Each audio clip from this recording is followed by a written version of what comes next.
today is the official start of hurricane season, and there, in fact, is a long history of severe hurricanes striking the Texas coast. Our chief meteorologist, Dr. Jim Siebert, is here to give us a rundown on the history of the hurricanes in the past.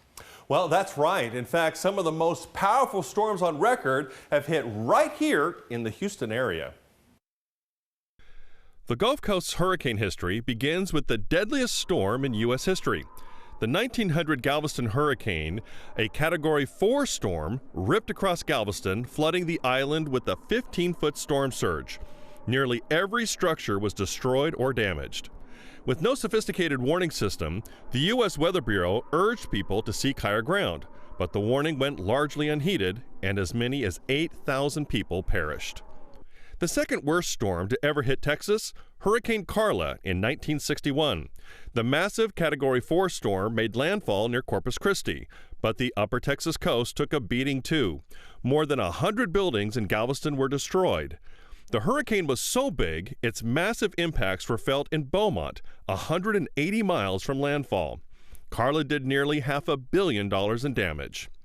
The Gulf Coast remained relatively quiet until 1983. When record-setting Hurricane Alicia barreled across Galveston. Alicia, a Category 3 hurricane with winds of 115 miles per hour, was the costliest Texas tropical storm to date, causing nearly $2 billion in damages. 21 people were killed, 2,000 homes were destroyed, and nearly 1 million people lost power for days. Alicia was the biggest test yet for Galveston's seawall, which held firm and saved the coast from even more devastation. One of the worst storms to ever hit southeast Texas, at least in terms of rainfall, wasn't even a hurricane. It was Tropical Storm Allison in 2001. Allison sat over Houston for days, dumping as much as 40 inches of rain in some places. The worst flooding was in Houston, where 70,000 homes were flooded, along with businesses and hospitals. 23 people died in Texas, most from drowning, and it caused $9 billion in damages. Allison was the first tropical storm to have its name retired without ever reaching hurricane strength. In 2005, with the nightmarish images of Hurricane Katrina still fresh in their minds, millions of Houstonians tried to evacuate ahead of Hurricane Rita, which was a monster, a Category 5 hurricane that appeared to be headed straight to the Bayou City. Every evacuation route from I-45 to State Highway 146 was pushed over capacity, with evacuees running out of gas or having their cars overheat, forcing them to sleep along the highways. Rita finally made landfall on September 24th, well east of Houston, near Sabine Pass, as a Category 3 hurricane. The biggest impacts for Houston? Some toppled trees, scattered power outages, and empty gas stations. 3 years later, Hurricane Ike slammed the Gulf Coast near Galveston in the early morning hours of September 13th as a strong Category 2 storm, with winds of 110 miles per hour and devastating storm surge that topped 20 feet in some places. Ike smashed coastal homes, flooded thousands of other homes, and knocked out power to millions of customers for weeks. Nearly 50 people were killed in Texas.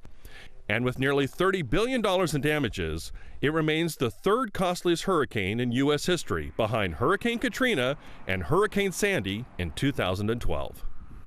Wow, we have a little something extra to throw at you so that you're prepared for hurricane season. We're talking about the Hurricane Toolbox, Dr. Jim. That's right. So if you go to our website, and you'll actually see links all over the place for it. The Hurricane Toolbox is something that we will continually update throughout the season. It'll have hurricane tips, stories like the story that you just saw now, and other stories that we've been doing in the last couple of weeks leading up to hurricane season. John Dawson, our weekend meteorologist, my colleague, he'll also be doing these reviews of some of the different types of hurricane preparedness things that you can do and things that you can put in your kit that we think are something that everybody should have. And if you're thinking, I can't find the toolbox, I don't know where it is, like Dr. Jim said, you go to our website, there's a big banner across, see it? It says hurricane season. All you got to do is click on it. When you click on it, this is what pops up. It looks like the same page, but I promise you, once you scroll down, you're going to see all sorts of videos. So, well, and then you'll also notice that we'll have anytime there's a storm system that could impact us, there'll be a lot more information going on there with the satellite imagery, and so you have both the Atlantic side and the Pacific side, because there's just a lot to watch out there for hurricanes. Wow, very good. Okay, that's a lot of information. We will be reiterating all of it throughout the entire month and season. The rest of the season. We got 6 months of this.